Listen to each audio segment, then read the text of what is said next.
الحمد لله على إحسانه الحمد لله رب العالمين والعاقبة للمتقين ولا عدوان إلا على الظالمين وأشهد أن لا إله إلا الله وحده لا شريك له إله الأولين والآخرين وأشهد أن محمدا عبده ورسوله سيد الأنبياء والمرسلين صلى الله عليه وعلى آله وأصحابه وسلم تسليما كثيرا إلى يوم الدين يا أيها الذين آمنوا اتقوا الله حق تقاته ولا تموتن إلا وأنتم مسلمون. Chers musulmans, à l'époque du prophète alayhi salatu wassalam, il y a eu une inflation. Les prix du marché ont augmenté. Alors les compagnons du prophète alayhi salatu wassalam ont été voir le prophète et lui ont dit Sa'ir lana, yani détermine les prix toi, ne laisse pas les commerçants déterminer les prix comme ils le veulent. Alors le prophète alayhi salatu wassalam leur a répondu c'est Allah subhanahu wa ta'ala qui détermine les prix. C'est lui qui retient sa subsistance comme c'est lui qui la donne et c'est lui le pourvoyeur par excellence. Puis il a fini en disant alayhi salatu wassalam et j'espère rencontrer mon Seigneur sans avoir été injuste envers qui que ce soit dans ses biens ou son sang. Donc ce hadith nous apprend de nombreuses choses. Déjà que l'inflation des prix est monnaie courante depuis toujours partout. Où que l'on soit, quelle que soit l'époque où l'on vit, les gens connaissent une augmentation des prix. Et les sahaba radiyallahu anhum ont demandé au prophète qui est l'autorité de fixer des prix qui n'augmenteraient pas et qui ne diminueraient pas. Mais le prophète a refusé de le faire, alayhi salatu wassalam, en précisant que cela n'était pas de son ressort, mais que ça revenait à Allah subhanahu wa ta'ala. Car toute la subsistance, quelle qu'elle soit, est entre ses mains. C'est lui qui la donne à qui il veut, c'est lui qui prive qui il veut de celle-ci, et c'est lui qui donne avec une mesure précise ce qu'il veut à qui il veut. Allah dit dans le Coran وَلَوْ بَسَطَ اللَّهُ الرِّزْقَ لِعِبَادِهِ لَبَغَوْا فِي الْأَرْضِ وَلَكِنْ يُنَزِّلُ بِقَدَرٍ مَا يَشَاءُ. Si Allah avait donné amplement et gracieusement la subsistance sur terre aux gens, alors ils se seraient rebellés, ils auraient dépassé les limites. Cependant, il fait descendre la subsistance avec mesurément à qui il veut. À qui il veut. Et ton Seigneur n'est injuste envers personne, subhanahu wa ta'ala. Et tout le monde ici présent est conscient de l'inflation que nous subissons dernièrement sur quasiment toutes les marchandises. Et en particulier l'essence, le carburant pour les voitures, ou encore l'huile que tout le monde utilise régulièrement pour sa cuisine. Et ce qu'il faut se dire, c'est quelle est la réelle cause de cette inflation-là. Donc nous, on va tous rechercher dans la bourse, regarder le cours des actions, regarder le prix du pétrole, regarder 1 milliard de choses. Mais personne ne pense à se regarder lui dans le miroir et se demander si c'est pas à cause de ses péchés qu'Allah il nous punit ainsi. Car c'est Allah subhanahu wa ta'ala, comme on vient de le dire, qui donne et qui retient sa subsistance comme il le veut. Et donc, cela est une cause pour que nous revenons vers notre Seigneur subhanahu wa ta'ala repentant. Allah dit dans le Coran وَلَنَبْلُوَنَّكُمْ بِشَيْءٍ مِّنَ الْخَوْفِ وَالْجُوعِ. Nous allons certes vous éprouver avec un peu de peur et un peu de faim. Vous allez ressentir la faim un peu. On n'est pas encore arrivé à ce stade-là. Et nous allons vous éprouver un peu avec la peur. Nous ici, on n'a pas quoi que ce soit à craindre, si ce n'est le prix du plein. Puis Allah il finit en disant وَنَقْصٍ مِّنَ الْأَمْوَالِ وَالْأَنفُسِ وَالثَّمَرَاتِ. Et nous allons réduire, diminuer al-amwal, les biens que vous possédez, wal-anfus, yani les gens autour de vous, wal-thamarat, ce qui sort de la terre, les fruits, les légumes et tout ce que nous mangeons et consommons régulièrement. Et le prophète a dit sallallahu alayhi wa sallam, certes, l'homme se verra privé de sa subsistance à cause des péchés qu'il accomplit. C'est le prophète qui dit ça sallallahu alayhi wa sallam.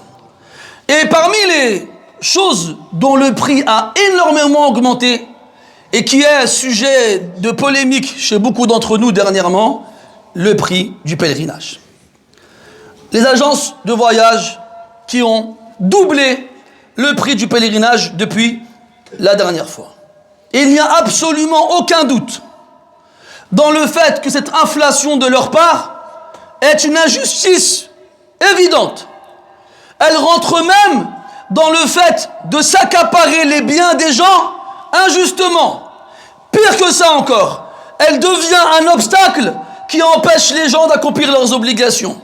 Et qui est un obstacle qui s'interpose entre les gens et la mosquée sacrée d'Allah subhanahu wa ta'ala à la Mecque.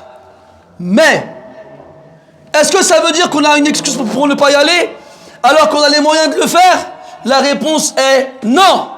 Combien d'années, mes frères, combien d'années elles sont passées sur des gens qui avaient les moyens de le faire, dans lesquels les conditions de l'obligation étaient réunies? Ils avaient l'argent, ils avaient la santé, ils n'avaient pas d'excuse pour ne pas y aller. Et pourtant, ils n'y sont pas allés. Combien d'années? Et quand on va voir le profil de ces gens-là, on se rend compte que les raisons pour lesquelles ils n'ont pas fait le pèlerinage ne sont pas recevables et acceptables en tant qu'excuse devant Allah subhanahu wa ta'ala. Combien ne rate pas un été dans son pays d'origine? Il y va et il dépense peut-être en 2 mois dans son pays d'origine la somme qui lui aurait permis de faire le hajj 2 ou 3 fois à une certaine époque. Et pourtant, il n'a pas fait le hajj. Combien aiment voyager, aiment faire les touristes? Ils ont été partout sur terre. Tu leur demandes quels sont les voyages que tu as fait dans ta vie. Il va dire j'ai été ici et là et ici et là. Et des fois, il te donne des noms de pays. Tu te demandes si un jour quelqu'un il a déjà été là-bas de France. Mais par contre, jamais de sa vie il a pensé à aller à la Mecque faire le pèlerinage. Combien dépense des sommes faramineuses pour son plaisir personnel sans regarder à la dépense? Une belle voiture, des beaux vêtements, aujourd'hui la mode, une belle montre. Mais par contre, quand on lui demande de dépenser son argent pour faire le pèlerinage, là il nous dit c'est trop cher. Allah dit dans le Coran, Qul huwa min indi anfusikum. Ça vient de vous ce qui se passe là. Oui, c'est vrai, les agences sont responsables, c'est vrai, mais pas que. Pas que.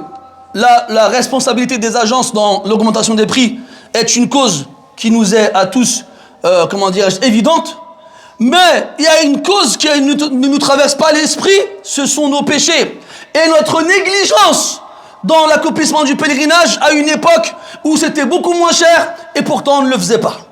Et pourtant beaucoup de musulmans ne le faisaient pas. Et là, on va vous donner certaines problématiques en rapport avec le pèlerinage qui concernent beaucoup de monde et qui sont négligées par beaucoup de monde.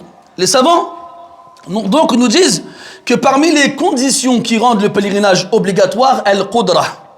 C'est quoi la qudra? C'est la capacité à accomplir le pèlerinage. Cette capacité, elle se retrouve dans 2 éléments qui sont une capacité financière qui te permet donc de subvenir à tes besoins pour le voyage, pour le temps que tu vas passer sur place et pour ta famille que tu laisses derrière toi. Et la deuxième chose, c'est la condition physique. C'est-à-dire être capable physiquement de faire le voyage et de revenir. Maintenant, si quelqu'un, il est trop âgé, ou bien il a une maladie incurable qui l'empêche de voyager, est-ce que ça veut dire qu'il n'est plus concerné par l'obligation alors qu'il a les moyens financiers de le faire? La réponse est non. Bien sûr, il ne va pas y aller lui-même, il n'est pas capable de le faire, il est trop âgé ou bien il est malade. Qu'est-ce qu'il doit faire alors? Alors il doit désigner quelqu'un et le financer lui avec son argent pour qu'il fasse le hajj à sa place. C'est une obligation. Et la personne qu'il désignera pour faire le hajj à sa place devra au préalable avoir déjà fait le pèlerinage pour lui-même. Quelqu'un qui n'a pas fait le hajj pour lui-même ne peut pas le faire pour autrui. Et bien entendu, ça doit se faire dans les plus brefs délais. Ça veut dire qu'aujourd'hui, en 2022 par exemple, quelqu'un, il est très âgé, il ne peut pas voyager. Ou bien il est malade, il ne peut pas voyager. Mais il a de l'argent pour payer quelqu'un pour qu'il fasse le hajj à sa place, alors il aura l'obligation de l'envoyer faire le pèlerinage pour lui. Le prophète sallallahu alayhi wa sallam a été interrogé par une femme qui lui dit que l'obligation du pèlerinage a atteint son père alors qu'il est un vieillard fatigué. Qu'en est-il? Est-ce que je dois, moi, faire le pèlerinage à sa place? Le prophète a répondu, sallallahu alayhi wa sallam, oui, fais le pèlerinage toi à sa place, en s'adressant à sa fille. Il n'a pas dit non, ça y est, miskin kbir, ça fait ma'andoumaïdir. Il n'a pas dit non, ça y est, il est vieux, il n'a plus à faire le pèlerinage. Non, s'il y a quelqu'un pour le faire pour lui, alors on devra le faire pour lui. Kadalika, aussi, parmi les choses qui doivent être reconnues, c'est pour la femme. Donc le pèlerinage, mes frères, est une obligation à titre individuel. Ça veut dire quoi? Qu'elle concerne toutes les personnes qui rentrent dans les conditions de l'obligation. Comme la prière, mathalan, ou la zakah. Imaginons ta femme, son père il meurt, et elle hérite de 100 000 euros. Cet argent, il est à elle. Il n'est pas à toi, alors que tu es son époux. Eh bien, elle devra payer la zakat sur cet argent qu'elle a hérité. Est-ce que c'est au mari de payer la zakat sur l'argent de sa femme? Non, c'est son argent à elle, elle paye la zakat sur son argent à elle. Eh bien, parce que l'obligation la concerne elle, pas son mari. Pareil pour le pèlerinage. Si une femme a les moyens de faire le pèlerinage, elle doit faire le pèlerinage. Maintenant, cette femme-là, elle a une condition supplémentaire pour faire le pèlerinage. C'est quoi? C'est qu'elle soit accompagnée par un mahram. Et quand on parle de mahram, c'est un homme qui lui est interdit au mariage définitivement. C'est-à-dire son père, son oncle, son frère, son fils et bien entendu son époux.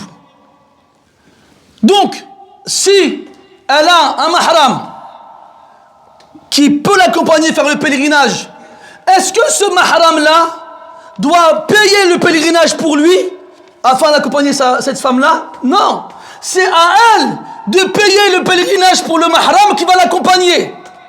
Là, on parle d'obligation, mes frères. Bien sûr, si le mari, le père, le frère veut payer le hajj pour lui, pour accompagner sa fille, sa sœur, sa femme, c'est bien, il a le droit de le faire. Mais on parle d'obligation. Une femme, une musulmane, elle est chez elle, elle a de l'argent dans son compte, elle a 20 000 euros, c'est la période du hajj. Il y a un homme dans sa famille qui peut l'accompagner, mais lui, il n'a pas les moyens de partir. Ou bien il a de l'argent, mais il ne veut pas dépenser cet argent pour faire le pèlerinage parce qu'il a déjà fait pour lui. Alors elle aura l'obligation, je dis bien l'obligation, de payer le hajj à son mahram pour qu'il l'accompagne faire le pèlerinage. Même si c'est son mari. Le mari n'a pas l'obligation de payer le hajj à sa femme. Je répète, on parle d'obligation. S'il veut le faire, c'est très bien. Jazahullahu khayra, qu'Allah le récompense. Ce sera une sadaqa qu'il fera à son épouse. Mais ce n'est pas une obligation qu'il a à faire. Et là, je m'adresse à mes frères qui ne font pas le hajj. Parce qu'ils te disent, je veux y aller avec ma femme, mais je n'ai pas assez d'argent pour nous deux. Alors j'économise jusqu'à ce que j'en ai assez, et ainsi on partira tous les deux. C'est faux ce que tu fais, mon frère. C'est une erreur. Tu n'as pas le droit de retarder le pèlerinage pour attendre d'avoir les moyens de le payer pour ta femme. Dès lors que tu as les moyens de le faire pour toi, tu dois le faire. Et tu n'as pas l'obligation de le payer pour ta femme. Même si tu as les moyens. Même si tu as les moyens. Et d'ailleurs, on va s'adresser encore une fois à une pratique très courante chez beaucoup de Maghrébins. Ce sont des hommes, ou même des fois des femmes, qui ont les moyens de faire le pèlerinage, mais qui n'y vont pas. Tu leur dis, pourquoi tu ne fais pas le pèlerinage? Ils disent, mes parents n'ont pas encore fait le pèlerinage. Ils te disent, chez nous, ça ne se fait pas de faire le pèlerinage avant ses parents. C'est ib, c'est la honte.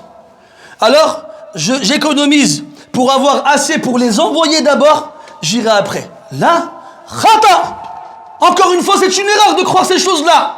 Tu n'as pas l'obligation de payer le pèlerinage à tes parents. S'ils n'ont pas les moyens, ils ne sont pas concernés par l'obligation, ils n'ont pas de péché devant Allah subhanahu wa ta'ala. S'ils ont les moyens, alors c'est à eux de le payer pour eux-mêmes. Et si toi tu as les moyens et tu n'as pas fait le pèlerinage, tu dois le faire en premier. Tu dois le faire en premier. Combien de pères de famille, ça fait 40 ans qu'ils ont eu 40 ans. Et depuis ces 40 ans-là, tous les ans, ils ont les moyens de faire le pèlerinage. Mais non. Ah ouais, il doit partir au bled, lui. J'ai des choses à faire là-bas. Rani shrit, ou bnit. Moi, j'ai acheté. Je dois contrôler, je dois voir l'évolution de la construction. Est-ce qu'Allah t'a ordonné de te construire un palais? Non. Mais il t'a ordonné de faire le pèlerinage. بلغني أن امرأة كبيرة زوجها يحج كل عام ويقول لها تعالي معي أنا أدفع عنك التكاليف فماذا كان جوابها؟ قالت لن أحج حتى أرقص في زواج ابنتي. Moi j'ai entendu ça, mais c'est une chaîne de transmission courte et pleine de personnes de confiance. Qu'un homme que je connais personnellement fait le pèlerinage tous les ans. Tous les ans, il fait le pèlerinage. Il y a quelqu'un, il est aisé d'un point de vue financier. Tous les ans, il dit à sa femme qui n'a jamais fait le hajj, viens avec moi. C'est moi qui te paye le hajj. Viens avec moi. Elle lui dit non. Je n'irai pas faire le hajj tant que je n'aurai pas dansé dans le mariage de ma fille. Cette femme-là, elle a 3 filles et un garçon. Ses 4 premiers enfants sont tous mariés. Il n'en manque plus qu'un, c'est la dernière fille. Elle a dit, tant que je n'aurai pas dansé dans son mariage, je ne ferai pas le hajj. C'est une excuse, sabillah alaykoum, pour danser. Et son mari, tous les ans, il dit, il part, tous les ans, il part, il lui dit, viens avec moi. Elle lui dit non.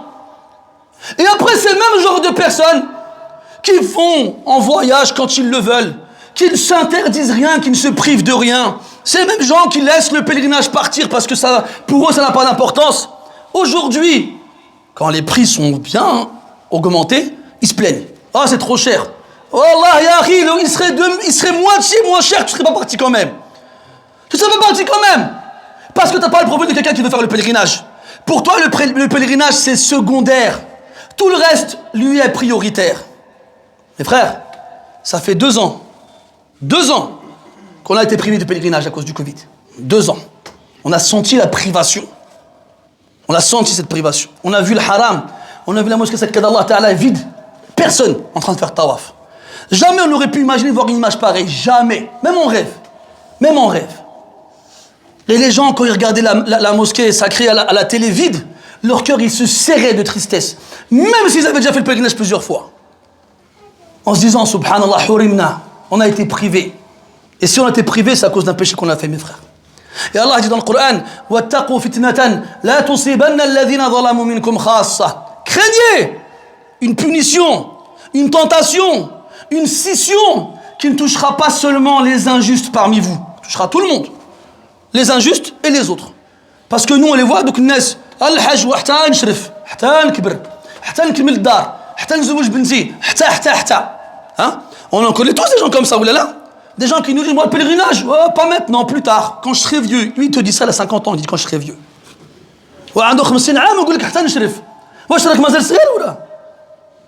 Il a 50 ans, il te dit quand je serai plus vieux. Mais t'es un vieux déjà, subhanallah.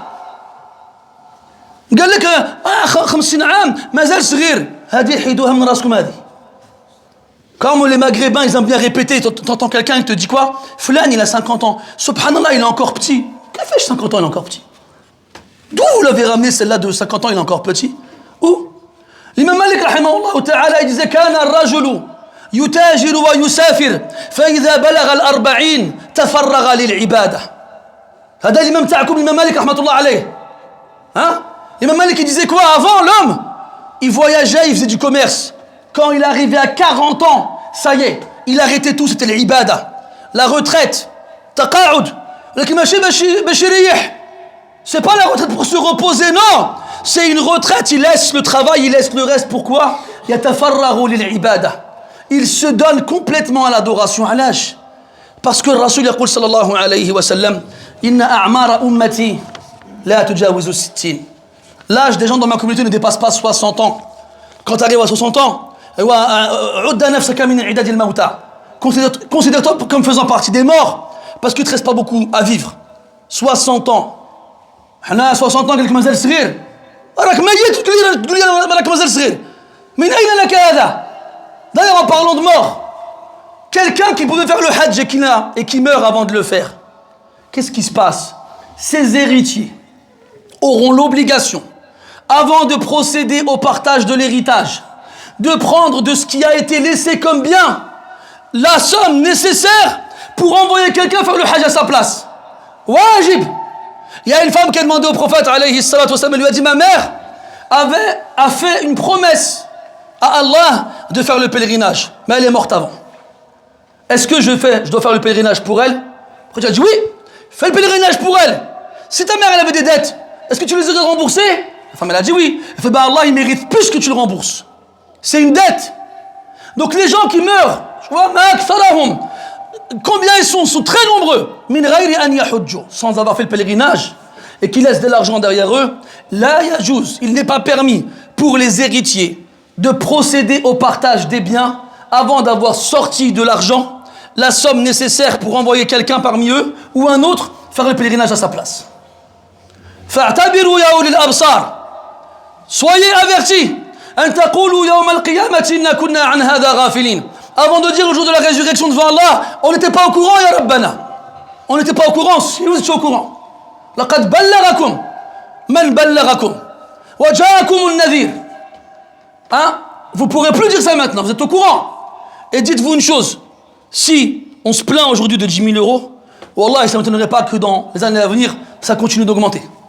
12, 15, 20. Et ça, c'est notre faute, mes frères. Pendant des années, il n'était pas cher le hajj. Moi, j'ai fait le hajj il y a 20 ans, j'ai payé 1350 euros. Il y a des gens qui l'ont fait plus avant moi encore, ils ont payé 1000 euros, les gars, moins encore. C'est-à-dire qu'en 20 ans, presque 10 000 euros de plus. Presque. Alors, vous pensez quoi? Que ça va s'arrêter? Là, nadri. Vous voulez que ça s'arrête? C'est très simple. Que chacun soit responsable et conscient de ses obligations et qu'il arrête de les négliger. Et si chacun il craint Allah et qu'il revient vers son Seigneur et qu'il fait ce qu'il lui est demandé de faire, alors Allah tabaraka wa ta'ala il fera don de sa grâce et il rendra les choses, il remettra les choses à leur place. Wa nas'al Allah subhanahu wa ta'ala bi asma'ihi al-husna wa sifatihi al-ula an yamunna alayna bi fadlihi wa rahmatihi wa an ya'fu 'anna dha'fana wa 'ajzana wa an yaghfir lana taqsirana fi haqqihi subhanahu wa ta'ala innahu waliyyu dhalika wal qadiru alayh. Subhanaka Allahumma wa bihamdika ashhadu an la ilaha illa ant nastaghfiruka wa natubu ilayka wa sallallahu ala nabiyyina Muhammad wa ala alihi وأصحابه أجمعين والحمد لله رب العالمين.